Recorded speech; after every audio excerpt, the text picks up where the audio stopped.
থানায় ঢুকে পুলিশ সদস্যদের বেধড়ক পেটানো হয়েছে। মঙ্গলবার রাত 9:30টার দিকে কিছু সেনা থানায় ঢুকে পুলিশ সদস্যকে মারধর করেন। এতে করে থানার হাউস অফিসার সহ 5 সদস্য আহত হয়েছেন।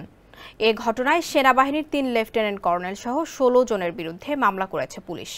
অভিযুক্ত সেনা সদস্যদের বিরুদ্ধে দাঙ্গা, হত্যাচেষ্টা এবং থানায় ঢুকে পুলিশ সদস্যকে অপহরণের অভিযোগ করা হয়েছে। এছাড়াও পুলিশের অভিযোগে বলা হয়েছে, অস্ত্র ও পোশাকসহ 3 কর্মকর্তার নেতৃত্বে সেনারা অনুমতি ছাড়াই থানায় প্রবেশ করেন। এ সময়ে কোনো ধরনের উস্কানি ছাড়া থানার ভেতরে থাকা পুলিশ সদস্যদের মারধর করেন। এমনকি পুলিশ সদস্যদের লাথিও মারেন তারা।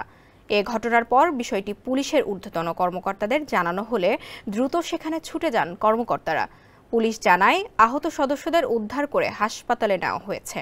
অন্যদিকে সামাজিক যোগাযোগ মাধ্যমে এ ঘটনার একটি ভিডিও ভাইরাল হয়েছে। বিস্তারিত থাকছে প্রতিবেদনে। স্যান্ডেলিনা সো, রূপচর্চায় আভিজাত্য। সামাজিক মাধ্যমে ছড়িয়ে পড়া ভিডিওতে দেখা যায় রাতের দিকে সেনারা থানায় প্রবেশ করছেন। একবার ঢুকে আবার বেরিয়ে যাচ্ছেন, এরপর একসাথে কয়েকজন ঢুকছেন। পুলিশ বলছে, সেনা সদস্যদের এমন আচরণে অনেকটাই হতাশ ও আতঙ্কে রয়েছেন উচ্চ পর্যায়ের নীতি নির্ধারকেরা।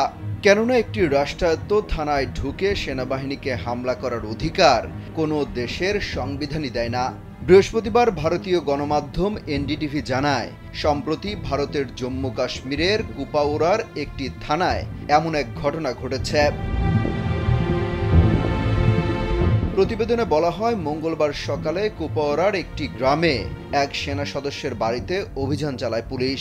একটি মামলার তদন্তের জন্য ওই সেনার বাড়িতে অভিযান চালানো হয়। পরে থানায় গিয়ে তাণ্ডব চালায় বেশ কয়েকজন সেনা।